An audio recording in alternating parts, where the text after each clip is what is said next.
This is Geek News Central. My name is Todd Cochran, and the lead stories are, I haven't got that script down yet. Michael Dare. A Tesla assembles cars in a tent. An app to make you an astronaut. MoviePass is throwing a Hail Mary. Uber has a new patent to route you to safety. I want to welcome you to episode 1295 of the Geek News Central podcast for Monday, July 2nd. This show is sponsored in part by GoDaddy.com and listeners just like you. Great deals from GoDaddy can be found at geeknewscentral.com/GoDaddy.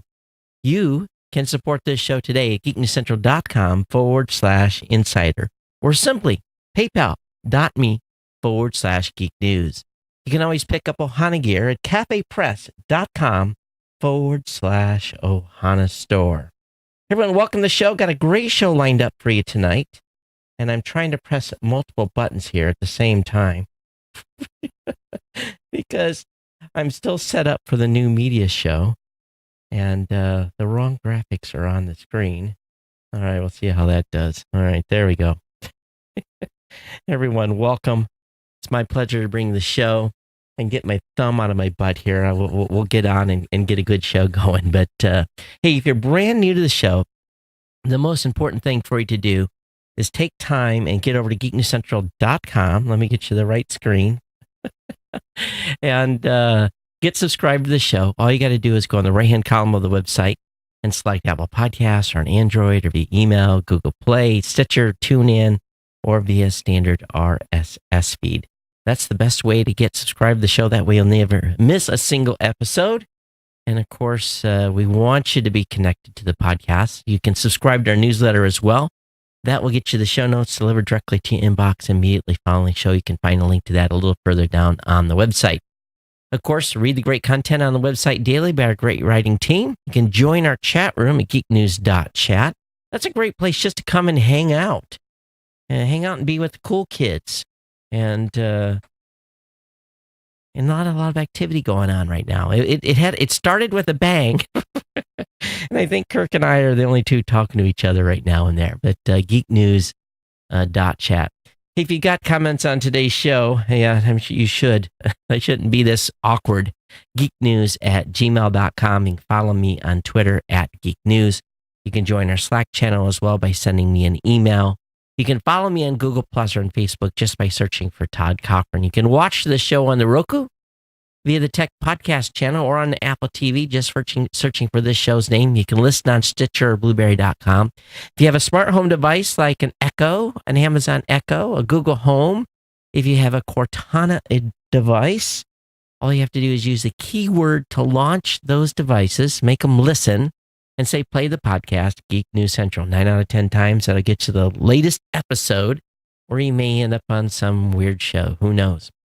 Partner shows include No Better Than Average with Jacob and Jeff.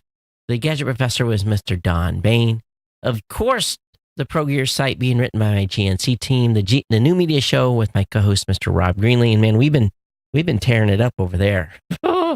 Yes, we have. We've been ruffling feathers and taking names. It's been a lot of fun lately. And of course, the Podcast Legends show at podcastlegends.com. This show is sponsored in part by our good friends over at GoDaddy.com. GoDaddy is a longtime sponsor here of this podcast. They've been with us since June of 2005. All my great codes, every savings that you can imagine that's really going to save you a big amount of cash when you pick up an online service from GoDaddy can be found at geeknewscentral.com/GoDaddy. And I tell you, this is a great way to save money. You get 30% off of new product purchases. If you're a brand new customer to GoDaddy, you can get a 99cent.com. That's a one-time good deal. Or you can get $1 a month economy hosting with a free domain, $1 a month managed WordPress hosting for the first year with a free domain. $12 get you going with an economy hosting account. And when you get to the checkout counter, sometimes I like to throw the 3-year in there. So just change it to 1, and you get that account for $12. All right. Of course, 1 month free trial of GoDaddy website builder for you business owners out there. Your choice of personal, business, or business plus plans. All my codes are linked at geeknewscentral.com/GoDaddy. Just grab the code, paste it in at checkout, or very simply click on it And matter of fact, make sure if you go away and come back several days later to pick up a product or service, make sure you use my code. It's critical. That's how I get credit. That's how we keep the lights on. That's how GoDaddy stays happy with me and continues to allow us to be sponsored. It is important. I was looking at my initial data from June, and I think on the surface, everything's going to be okay. It's a little light, but summer months usually are. It's okay. But not terrible performance for June. So those of you that supported GoDaddy in June, I do appreciate it. But other than that, thank you so much. Again, geeknewscentral.com/GoDaddy is where those promo codes are at. Okay, so just really kind of short announcements tonight. I don't have a lot in the stack. Of course, Podcast Movement. I don't know if I mentioned this. I'm looking at the show dates. And so we're on the 25th now. So this is 1295. We're on July 2nd. We're on 1295. Thursday will be 1296. 1297, 1298, 1299. So yeah, so July 19th, man, this is going to work out good. We're going to bust over into, really, is that right? So today's 95, 96, 97, 98, 90. Yeah, so we're going to go at 1300 on July 19th. The following week, I'm going to be in Pittsburgh. So Kirk will have the pleasure of doing shows 1301 and 1302 on the 23rd and the 26th of July. Then I'll be back with you, I think pretty much straight through. I do have some travel planned in August, but those will be travel plans where I actually do the show. So should be no issues there as far as when I'm traveling. It'll be audio only on the road. But yeah, Podcast Movement, the premier podcasting event's happening in Pittsburgh. I'll be in Pittsburgh that week, the week of July 23rd. 23rd, 24th, and 25th. It finishes up on the 26th. So be there for Podcast Movement and racking up some more frequent flyer miles for sure. But that's what's happening for July. Hope everyone enjoys the 4th of July. For those of you in the United States enjoying this holiday, this celebration of independence, take some time, have fun. I know that my son and I are going to be joining another family, and we're going to be out at the beach all day on the 4th. So I'll probably be toasty pink or red on the Thursday show. But overall, I'm back in the swing of things, staying busy, fully caught up. So I'm pretty pleased where I'm at in the stack right now for July. And if any of you saw today on Facebook, I posted some pictures, and it was basically showing our furniture arrived at the new office space. So load my Facebook page up and you'll see that new furniture. It's just absolutely beautiful. So I'm looking forward to be able to visit the office maybe a little bit later in the fall. The team is happy, stand-up desk, you name it. They pretty much got what they wanted when it came to the furniture.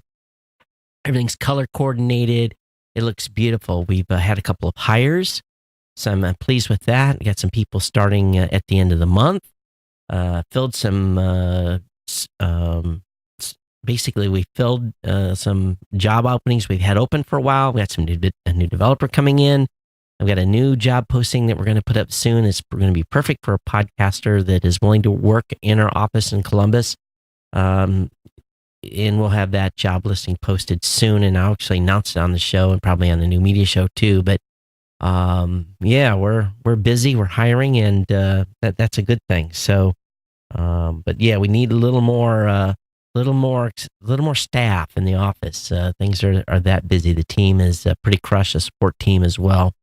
But I don't talk about the podcasting business a lot on the show anymore, just because I spend 90 minutes talking about it every Saturday. Not Blueberry specifically, but other things that we do. But yeah, things are busy. The podcasting space is on the move, and we're moving with it. Lots and lots and lots of stuff coming. My dev team has got a lot of stuff to deliver. I mean, they've got a bunch of stuff stacked up, and it's like, okay, where's this stuff at?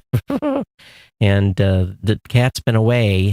They haven't been playing, but I'll get a feel here in the next day or so when we're going to have some product announcements. But anyway, that's what's going on in the life of Todd. But let me go ahead and get the stuff opened up here. Just remember, if you're watching live, we're also live at live.geeknewscentral.com. Hello, Rita. Hello, Richard. Thanks for joining us today. Rita says, now talk about a pain where you are sitting down. I'm not following. I'm not following, Rita. I'm sorry. My apologies. Okay, so let's go ahead and get in stack here. Tesla made an announcement that they finally achieved the ability, well, they finally achieved 5,000 Model 3s, exactly 5,031 models they've put on the street in a week. That's a big number here. And that was a number that they really, the industry is saying they have to reach or had to reach to really dig themselves out of this production hole. So big news on that. And so, the company's kind of shrugging off accusations that it was a, billionaire's plaything out of its depth, but they had to go to absolutely extreme conditions to make it happen. And somehow I missed this. Well, I think I was on vacation when this came out, but the Model 3 assembly, some of it's being done in tents. Yes, you heard me correctly. In tents. They're building cars in prefabricated structures that are really a tent, and they're doing final assembly on cars inside that facility. And I think in how you maintaining quality control and cleanliness and everything. Each tent is 150 feet long, 53 foot high. This is in Fremont, California. They gave approval to Tesla. They gave Tesla 6 months, and it could extend the permit further if it wanted. And oh, yeah, Reed, I did have my thumb up my Ocoli.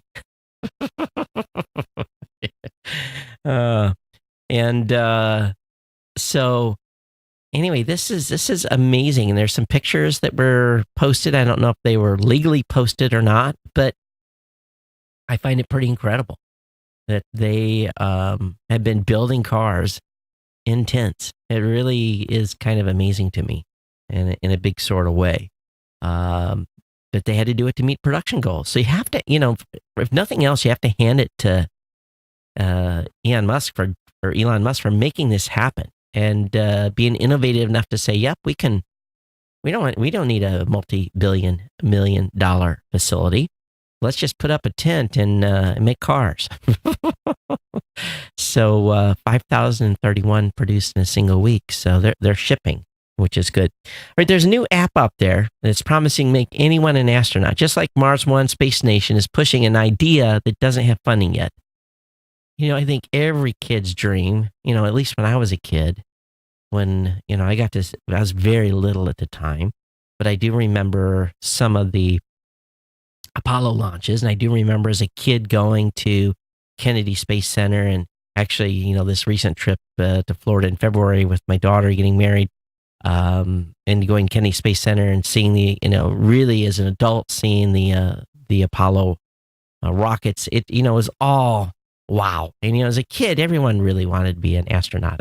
I think I was more of an Evel Knievel, daredevil type at the time. But if you think about this, under current projections, SpaceX, Blue Origin, Virgin Galactic will start taking space tours on trips next year, perhaps even earlier. These seats on these are going to be very, very expensive. You're going to have to be ultra rich to go.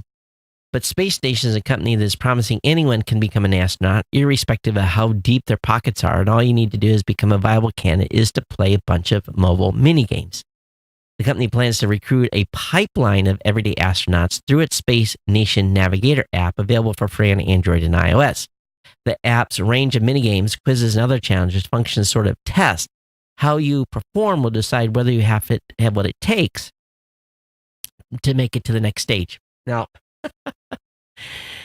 Space Station intends to run its first selection process as early as October this year, but no later than the start of 2019. Over the course of roughly 3 months, players from all over the world will be assessed for their compatibility and invited for psychological and health assessments.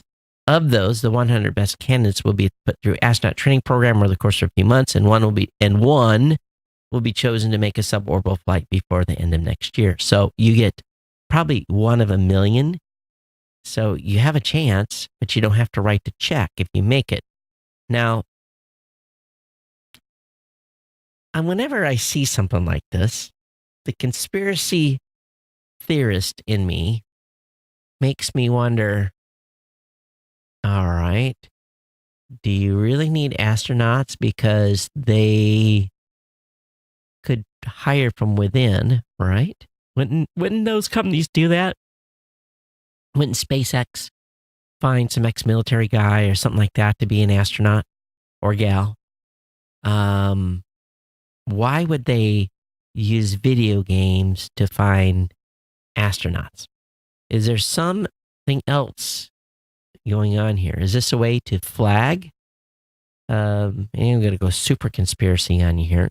Is this a way to flag people that would be viable candidates if they ever had to ramp up and do multiple launches because of an extinction event or something like that? They say age is a major, massive factor. Of course, John Glenn was 77 when he spent 9 days on Shuttle Discovery in 1998. And according to Space Station co-founder, apart from living in a relatively healthy lifestyle, the skills most important for astronauts are creative problem solving, teamwork, and being able to learn new things and apply them. So one of the astronauts said, if you can build IKEA furniture from instructions, you can probably be an astronaut. IKEA stuff. I probably wouldn't qualify. There's always a few extra screws laying around. Of course, I don't buy IKEA furniture. I'm a little bit beyond that at this point. But anyway, kind of an interesting way to select astronauts. Movie Pass, I've got mine. My whole family does now, at least the ones that are 18 and above. And we're utilizing it, getting our $9.99 out of it. But Movie Pass is still bleeding cash, and there's no guarantee that a growing subscriber base or investors will keep it going. And that, in turn, is leading to they're basically considering more drastic measures. Movie Pass parent company Helios and Matheson Analytics has filed a statement with the SEC to let it sell as much as $1.2 billion in equity and debt securities over the next 3 years. Now, that doesn't guarantee it'll raise the $1.2 billion. Rather, it would provide a new avenue for raising cash if it doesn't think other options are enough. And so, while the sales are optional, they may be more of a matter of when than if. The filing comes hot on the heels of a $164 million bond sale, and it risks being delisted from NASDAQ as its stock prices plummeted nearly $39 per share to just 26 cents. So yeah, that thing's headed to the pink sheets. So interesting move here by Movie Pass, because it's definitely costing them more. Most of us are going to the movie more than once a month. It's too good of a deal not to. Uber's patent application could route users around unsafe areas. This is potentially to be controversial if it actually becomes part of the app. Uber's applied for what they're calling the safe routing for navigation systems. According to the patent, it would allow users to select a route that perhaps is safer than the fastest or otherwise most optimal route would be. It could take all manners of data into account, including crime statistics, academic databases, and even social media posts. The tech could be used to fine-tune pickup and drop-off locations. Safe areas may be determined based on the number of incidents relevant to driver or rider safety, the presence of lighting, the presence of pull-off areas, and one or more of the like. So, interesting move here. Not only will they, route you usually the quickest, now they're going to route you the safest. So we'll see. We'll see where this goes. There's a good article about debt collection And several of you that listen to the show are actually involved in debt collection. I know that because you've told me. And I'll be honest with you, I can't imagine a more stressful job of having to be a debt collector. But if you're not on time with your bills, someone has to call you and collect. I got the call. We had a lady that worked for us a long time ago, and I won't say her name, but I still, to this day, I get calls from companies looking for her because they're trying to find any angle to get a hold of her because she owes them money. And I've had to tell it's maybe like once every 2 weeks my phone rings and I'll be like, hello, and I'll ask for the individual and I'm like, no, she doesn't work here anymore. No, and I just immediately say, I don't have a follow-on address. Please take me off the list. We have no way of contacting her. Click. And they usually call back because they're persistent. That's what they do. And but debt collectors have a lot more tools now, and some of those tools they're using are not so completely ethical. But debt collectors have gone high tech to help increase payments because it's turned over to the debt collector, they're going to get to pay the business 10 cents on the dollar and collect the rest. A lot of debt collectors are excellent in finding ways to test and defy the laws that put a limit on how often they can call clients. And one of those ways is send voicemails directly to the phones without causing a ring. How do you do that? I don't even know how you do that. Due to a technicality, these messages don't appear as calls, but messages that show up as voicemails. The consumer protection firm's attorney, Bill Howard, doesn't fall in line with companies like Stratus Networks, who argue that no violations or regulations occur because auto-dialed collections technically are not phone calls. So they're really trying to skim the surface here. And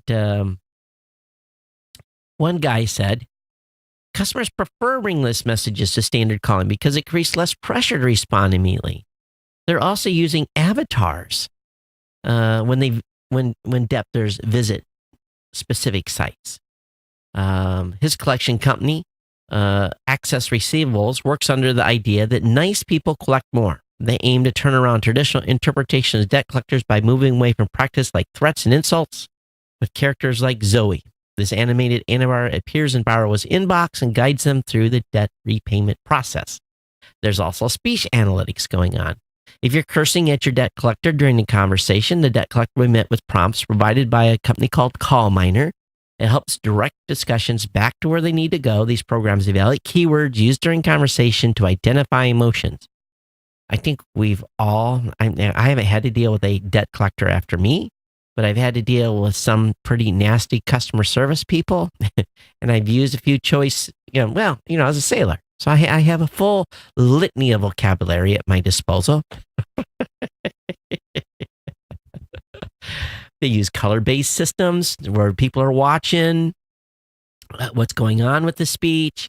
So a lot of interesting ways here. Oh, and they're doing games. They're using games and gaming tactics to motivate agents to compete against either to perform performance, get more returns, right? So anyway, it just goes on and on and on. And we live in the digital age of debt collectors. And those of you that do it, God bless you. I just can't imagine having to be assaulted every day. So getting disconnected. My last trip, I really, really did. I checked email twice.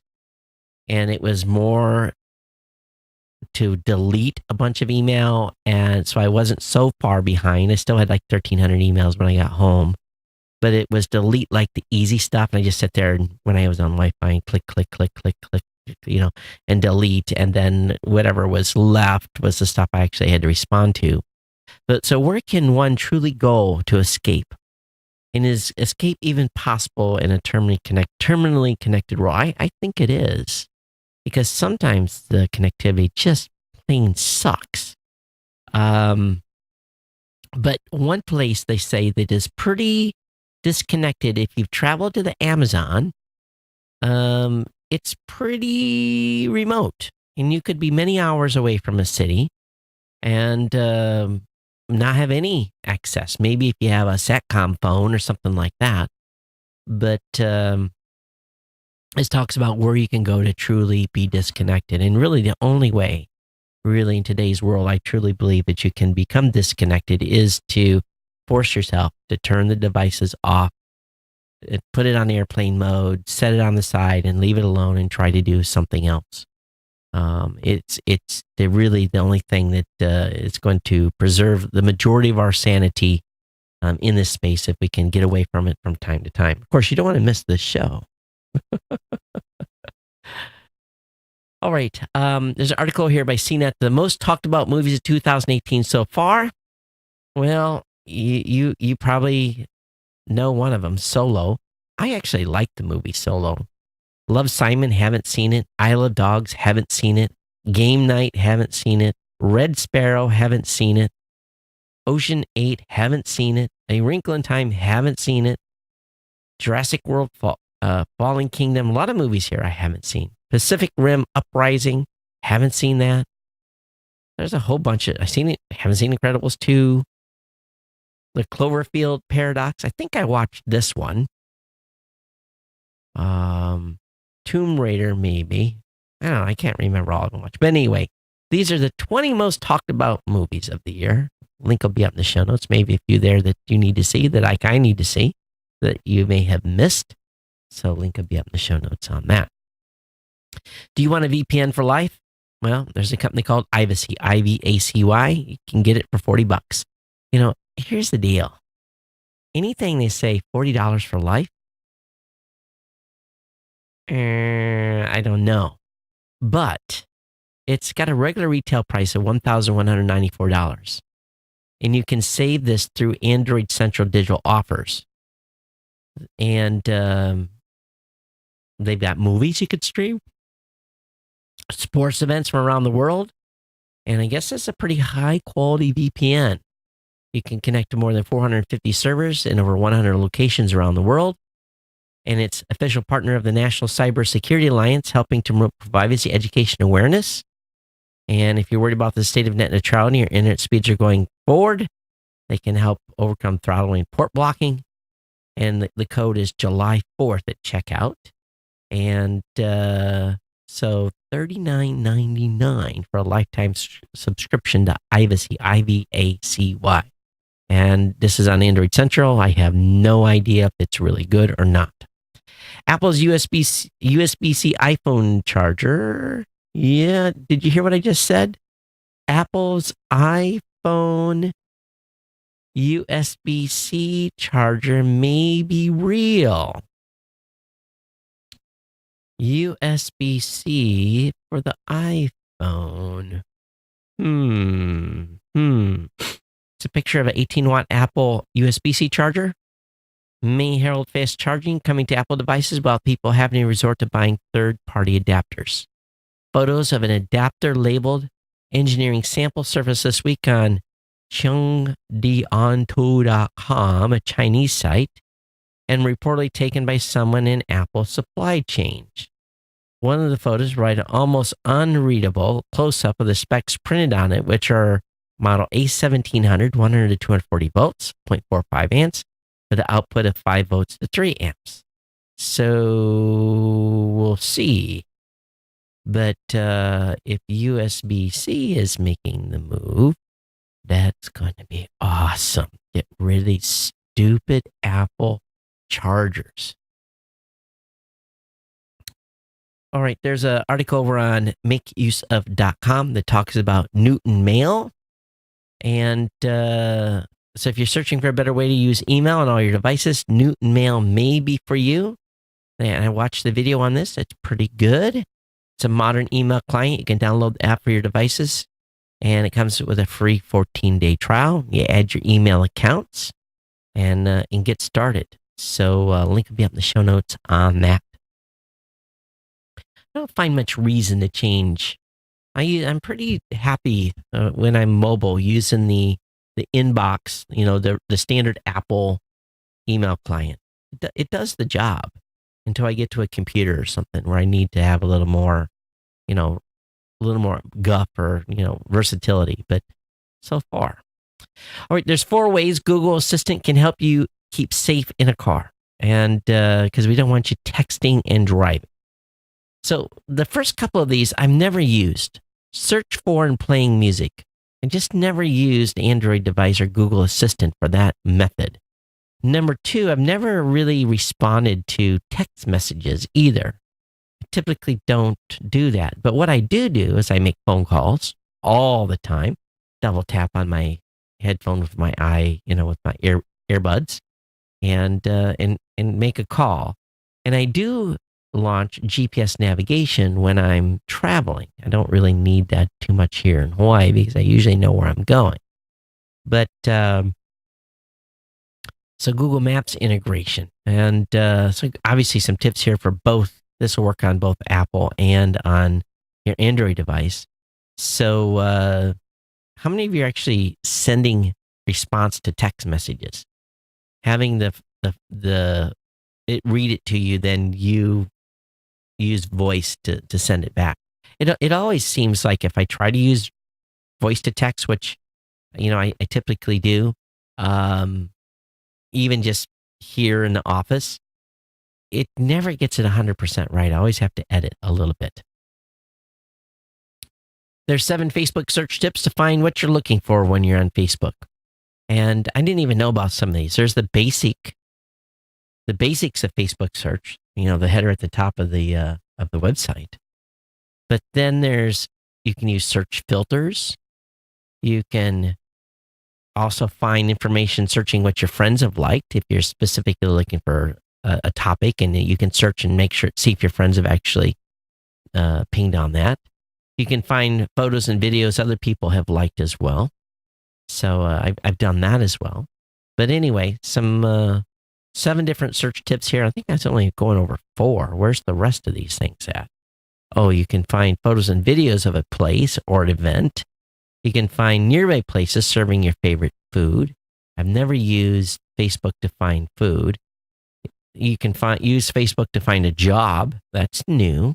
So if you're looking for a job, and you can find stuff to buy on Facebook. And I've been using that a little bit recently.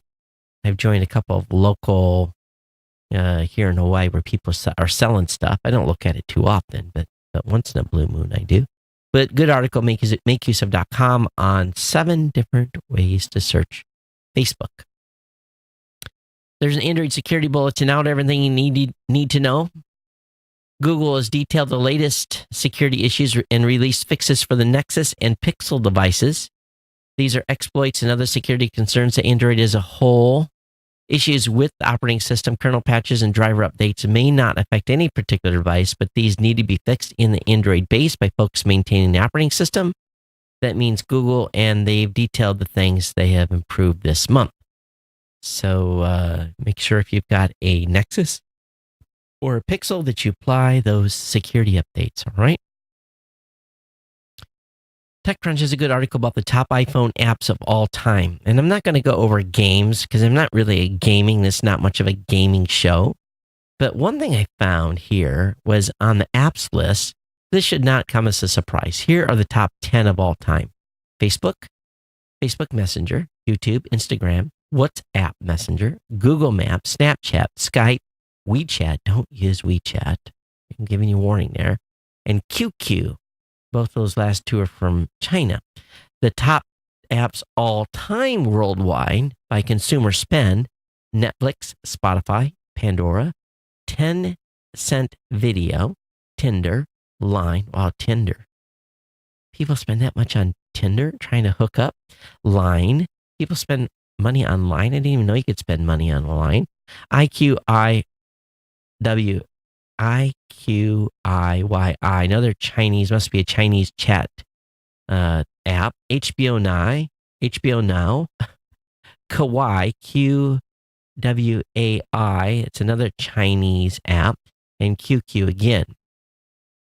So the top companies goes like this: United States, China, United States, Cyprus, United States, China.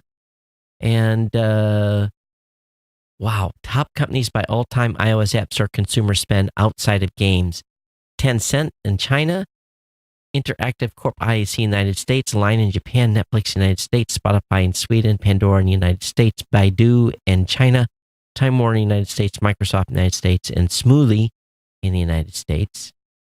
And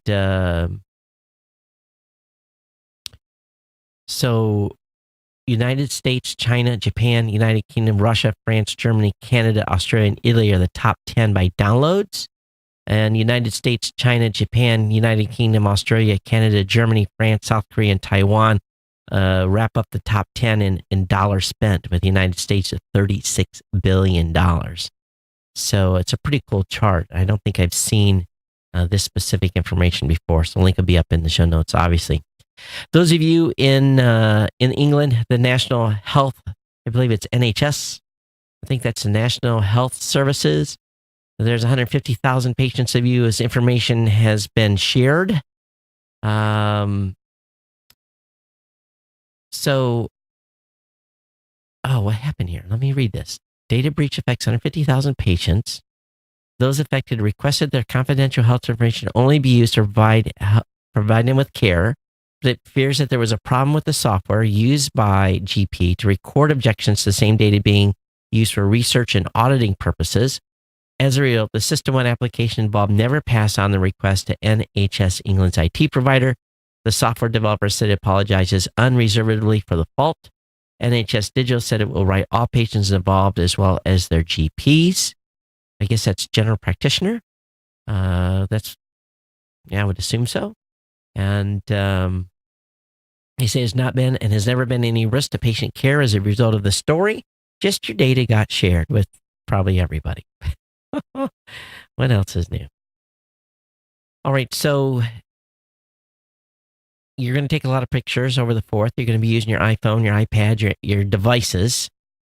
And specifically for you on iOS or on Apple devices, if you're starting to get close to your memory level on your iPad or your phone storage, this is why I always buy a 128 gig phone, is that you can offload unused apps. And I had to laugh here because the app that they used as the example to offload was the podcast app. Because the podcast app typically has the most storage because of all the media you're all downloading. And it talks how to offload the app. And the app will actually get offloaded when you're like down to 10% reserve. It starts taking the app offline and the media offline to give you more storage. So please make sure you don't select the podcast app as the app to offload. You can select other apps out there, all right? But the example they give in Apple Insider is the podcast app. Those bastards. Samsung Galaxy Note 9 preview is out from the folks at AndroidHeadlines.com. Everything you need to know about the Note 9. And if you guys, I've been using a Samsung Galaxy 7. What's the number here? Yeah, I've been using a Galaxy S8 here for about a month. Pretty nice phone. I've been getting I've always had junk iPhones. Not junk iPhones, junk Android devices. I've never had a really nice one. And I picked up the 8, and it's taken a little while to get used to. I'm still, the iPhone. I know many of you, the Android users, could not live without it, but getting the muscle memory down, it's just, and some stuff is just weird. I still haven't figured out how to do, but it's good for me to get some hands-on time with the Android devices more than I have in the past. And that sidebar scroll thing, and there's just a lot of different things that phone does. And I don't have a lot of apps loaded on it yet. That's part of it. Excuse me. Tried to sneeze on you there. But anyway, good review of the Samsung Galaxy Note 9. You can check that out. Link will be up in the show notes. All right. Also, Amazon is buying 100 electric Mercedes delivery vans. The vans will start hitting the road by the end of the year. And where are they going to be deploying these? It doesn't say. Oh, I guess they're going to be deployed. The vans range are limited to 100 to 150.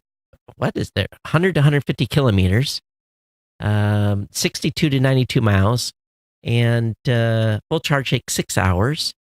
And where are they going to be using them? Did they say? Probably in cities, I would imagine. Not too much detail, except they bought 100 electric Mercedes delivery vans. There's a good article over on Feld.com, and I haven't picked up an article over here in quite a while, but it talks about how to deal with email after vacation. And I don't necessarily agree with this. In 2011, Josh Kopelman of the First Round Capital, of venture capitalists, came up with what at the time was what this guy thought was the best email vacation autoresponder in the history of email. And here's what his email responder said. I'm checking out for vacation until the date. I'll be completely off the grid. When I return, I'm going to archive my inbox, so I'll never see the email. If you'd like me to read it, please resend it after date +1.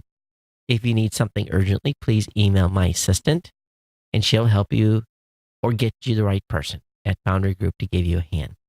I just, as a business owner, there's no way I could put that as my autoresponder.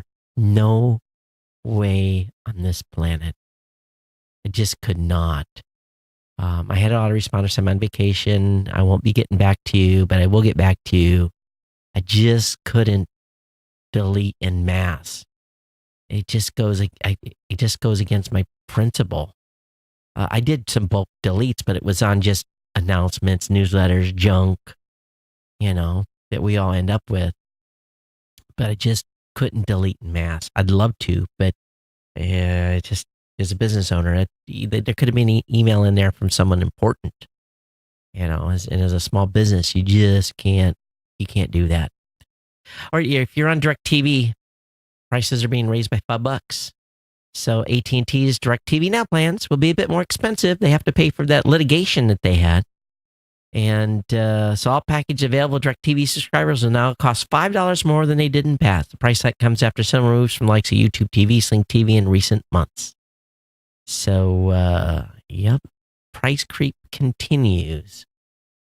Adidas website was hacked and has led to customer details being released. Adidas discovered that an unauthorized party had gained access to its servers and stolen data late last month. The company began informing customers yesterday and still investigating the full extent of the hack. The company is of the view that only usernames, encrypted passwords, and contact information of a few million customers have been leaked. It does mention that no health data or credit card details were leaked. Since contact details were leaked, those who purchased the product from the U.S. website will likely be contacted by companies so they can be informed about the hack. One thing, I told you guys my credit card got juiced again right around my birthday. And I got my credit card bill in the mail. And my wife is like, how come the credit card bill is so high? She was scolding me. And she says, what are these gift card charges? I'm like, gift card? I didn't buy no gift cards. So this was something that the fraud folks didn't catch. So, and let me just tell you how stupid someone was on this. So they bought 2 gift cards in a row for $300. Then they did a in-person or an online payment to pay a traffic ticket to the Superior Court of Riverside, California for $55.80. Now, honestly, would you pay a traffic violation that you owe to a city $55.80? Would you pay that with a stolen credit card? Me and the fraud lady from Chase were laughing about this. I said, look at that. I said, they have gave themselves away. She says, oh yeah. She says, we'll know who this is. She says on the $300 gift card, she says we'll never track that down. But he said the $55 traffic ticket, she says, we will own them because they'll just go to the court and get the name of the person, and not only Are they now going to have traffic card? They're going to have credit card fraud racked up too. You got to love it when crooks are stupid. She asked me, she said, have you rented a car in California recently? I said, no. She says, any traffic tickets in California? I said, no. Did you pay anything? And I said, I haven't been in California in over a year. And so we laughed about that a little bit. And anyway, so I got $655 taken off my credit card. So my wife is a little bit happy that the credit card bill was a little lighter than what it should be. So, or was a lot lighter than what it was. Yeah. All right, this is crazy. China has come up with a laser AK-47. It can set skin on fire from a kilometer away. Laser weapons have been long a fixture in science fiction, but recent developments suggest that the technology is active developed for military use. According to a new report, China has developed a laser AK-47, which is capable of setting human skin on fire. Researchers involved in the project say the new portable laser weapon that China has developed, dubbed the ZKZM500 laser assault rifle, has been classified as non-lethal, but it's capable of producing an energy beam which can't be seen by the naked eye. The beam can pass through windows and cause instant carbonization of human skin and tissue. One laser weapon scientist said that the weapon can burn through clothes in a split second. If the fabric is flammable, the whole person will be set on fire. A researcher who took part in the development and field testing of a prototype says the pain caused by this weapon will be beyond endurance. It's a 15 millimeter caliber weapon that weighs 6.6 pounds and can be mounted on planes, boats, and cars. The report mentions the weapon is now ready for mass production, and the first units will likely be given to anti-terrorism squads in the Chinese armed police. We need some sort of global mandate to ban these things. This is crazy. It really is. Handheld laser, the weapon. It's crazy. All right, a Facebook bug has caused 800,000 accounts to unblock some users. Most of those that were affected just had one previously blocked account that became unblocked. So if you block some people, they may not be blocked anymore. Though it didn't restate any friend connections that were severed once a block was put in place, it did open up the ability for an unblocked person to message a user who had blocked them. So Facebook said the bug was active between May 29th and June 5th, and that around 83% of the affected users had just one blocked person become unblocked as a result. And bada bing, bada boom. Facebook says it's notifying anyone who's affected by the unblocking error. The bug is now fixed. Anyone who was unblocked has been blocked again. Well, I got a couple of people blocked in my Facebook account. Lyft acquires the biggest bike sharing company in the United States. Lyft has formally entered the bike sharing arena. The company today announced that it has acquired Motivate, the largest biking company in the United States. Motivate's existing contracts include City Bike in New York City, Ford's Go Bike program in San Francisco, Blue Bikes in the Boston metro area, and Divvy in Chicago, among other cities. The term of the deal has not been revealed, but previous reports have suggested the deal between Lyft and Motivate could be worth around $250 million. We're seeing these bike things everywhere. And when I drive by and see them in racks, their racks are full. I've never seen anybody on one of these bikes. I don't. Maybe it's a Honolulu thing. Are they using them in your cities? Do you guys see people riding these bikes, these rental bikes? The Android P beta released by Google, so might be closed before we have updates to the Pixel. So be advised on that. NASA is going to be publicly testing quiet supersonic technology in November. And if you live in Galveston, Texas, you should hear some sonic booms. Excuse me, not sonic thumps, not booms. They're using a modified FA-18 Hornet aircraft, and they perform dive maneuvers to produce the louder sonic booms out at sea, while quieter sonic thumps will take place over Galveston proper.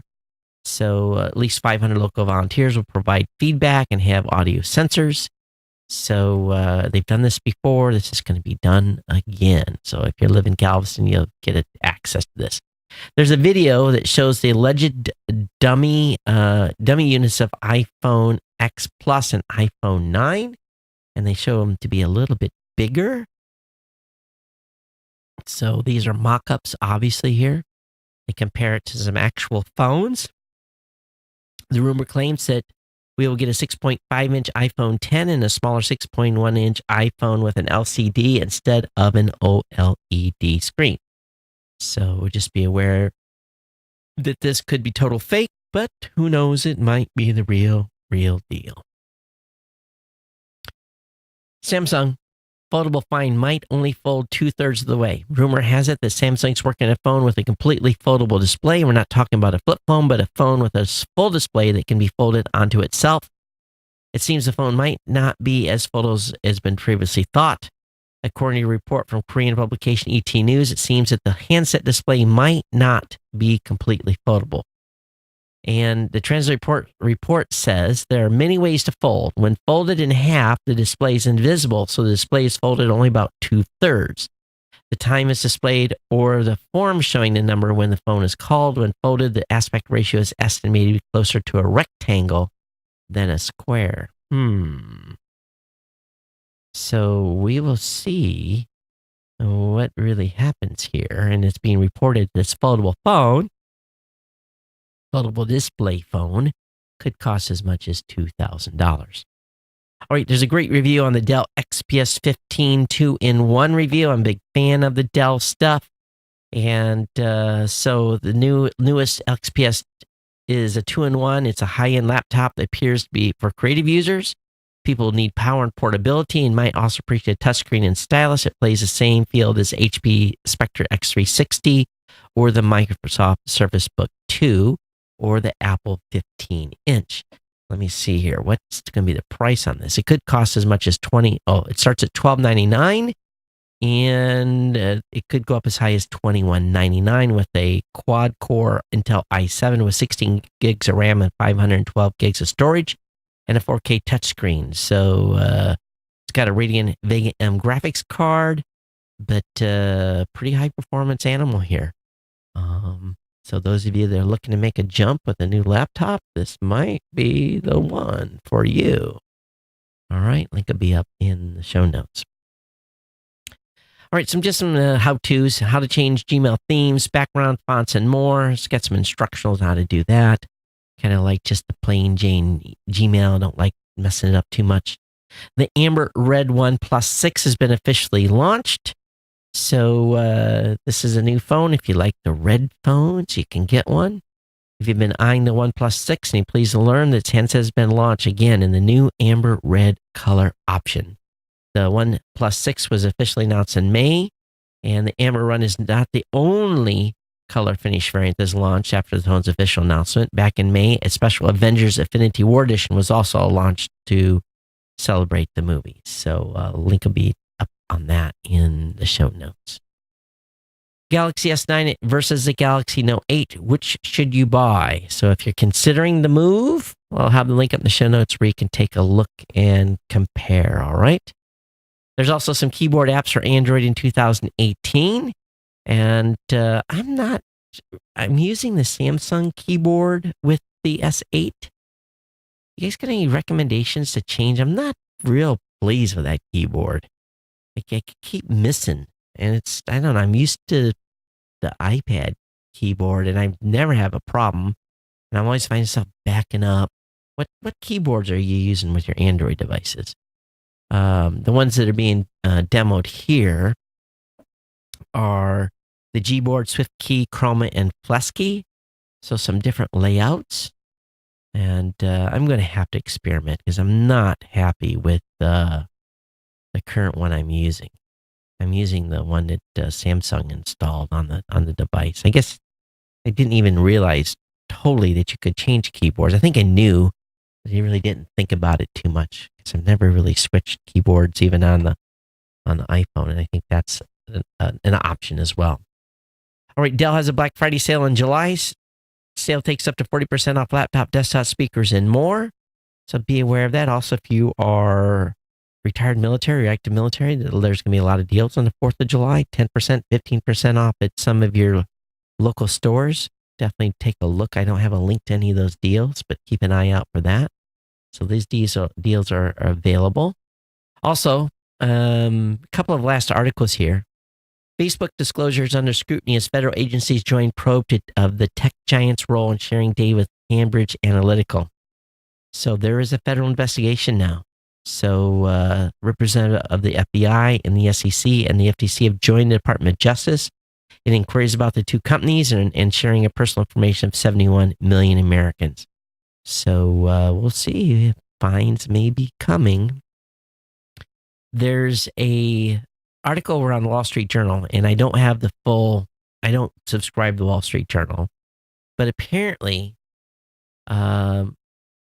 there's app still sifting through your Gmail. And the crux is Google said a year ago it'd stop its computers from scanning inboxes of Gmail users for information or to personalize advertisements, saying it wanted users to remain confident that Google will keep the privacy and security paramount. But apparently, the internet giant continues to let hundreds of outside software developers scan inboxes of million Gmail users who signed up for email-based services offering shopping price comparisons, automated travel itinerary planner, and other tools. And Google's not doing a lot to policy those developers. I don't have the full access to this article, but I just want to make you aware that some of that's going on. It just should make you go, no kidding. Why are we not surprised, right? In the final article tonight, Comcast is starting to throttle mobile video and will charge extra for HD streams. Comcast, which sells Verizon wireless service, is limiting video and hotspot speeds. So be aware of that. The short version is that videos will be throttled 480p on all Comcast mobile plans unless you pay extra, while Comcast unlimited plans will limit mobile hotspot speeds to 600 kilobits per second. Only customers who pay the gigabit will get full speed tethering, but the costs add up quickly as Comcast charges $12 for each gigabyte. So just be aware of that out there, all right? And so that Xfinity Mobile may not be such a great deal. All right, we're at the end of the show here, and I want to thank all of you for hanging out with me today. And definitely consider becoming an insider at geeknewscentral.com/insider. Those of you that are insiders, thank you so much from the bottom of my heart for continuing to support the show. Also want to remind you that the 13th Annual Podcast Awards nomination period is now open. If you've got a show and you haven't registered, you need to do so right away. If you are a listener and you want to nominate your favorite shows, just have to log in and select your favorite shows from the category lineups. If your favorite show is not there, please tell your podcaster to get registered so you can nominate them. The nomination page will remain online until July 31st. You can come back and finish your favorite show nominations anytime by re-logging in. It saves all your votes, so you can come back, and at the end, we tally those all up. So again, the 13th Annual Podcast Awards listener nominations are now open, and good luck to all of the shows that have been registered, and those are getting nominated at this point. And look forward to having a successful Podcast Awards a year again this year. All right, folks, it's been my pleasure to bring you the show. geeknews@gmail.com, geeknews@gmail.com. Voice, definitely drop me an email, let me know. And a little longer show, almost an hour. So, Kirk, we're back right up out to the sweet spot again, maybe just a few more to get us over the 1 hour hump. But everyone, thanks for being here. Thanks for being part of the Hana. Those of you that have been live, thanks. Nicholas, thanks for coming on. Rita, thanks for staying for the whole show. I definitely appreciate it. Definitely think about my sponsor. Please, please, please share my codes with your friends, family members, people that you know. Let them know that to use the code. We had a number of these come through. I've had a number of listeners say, hey, I shared this code with my coworker or with a friend or with a church or with a business, and they've been using your code. That's how you support the show if you don't come in as an insider. Again, it's been my pleasure bringing the show. We'll see you back here on Thursday. Might be a little redder because of being out in the sun all day on the 4th. But hey, it's the 4th of July, right? Everyone take care. Barbecue well. We'll see you next time. Take care. Aloha.